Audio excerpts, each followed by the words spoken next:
ఈరోజు శనివారం కావడంతో ఉదయం కొంచెం నెమ్మదిగా పనులు మొదలుపెట్టాను. ఇంటి పనులు చేసుకుంటూ అందరికీ ఇష్టమైన వేడివేడి ఇడ్లీలు చేయాలని అనిపించింది.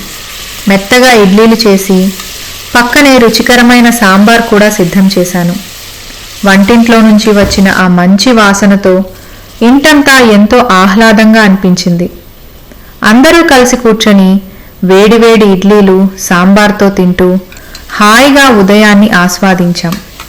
సాధారణమైన ఆహారమే అయినా కుటుంబంతో కలిసి తినడం వల్ల ఆ రుచి మరింత ప్రత్యేకంగా అనిపించింది. చిన్న చిన్న క్షణాలే జీవితంలో పెద్ద సంతోషాలను ఇస్తాయని మరోసారి అనిపించింది. శనివారం కావడంతో పనులు కూడా నెమ్మదిగా చేసుకుంటూ ఇంట్లో ప్రశాంతమైన వాతావరణాన్ని ఆస్వాదించాను. ఇలా మన చేతులతో ప్రేమగా చేసిన వంటను కుటుంబ సభ్యులు ఇష్టంగా తింటే వచ్చే ఆనందం మాటల్లో చెప్పలేనిది. రోజూ చేసే పనుల మధ్య ఇలాంటి చిన్న చిన్న సంతోషాలే మన జీవితాన్ని అందంగా మార్చేస్తాయి. వేడివేడి ఇడ్లీ, రుచికరమైన సాంబార్తో మొదలైన ఈ శనివారం ఉదయం ఎంతో మధురమైన జ్ఞాపకంగా నిలిచిపోయింది.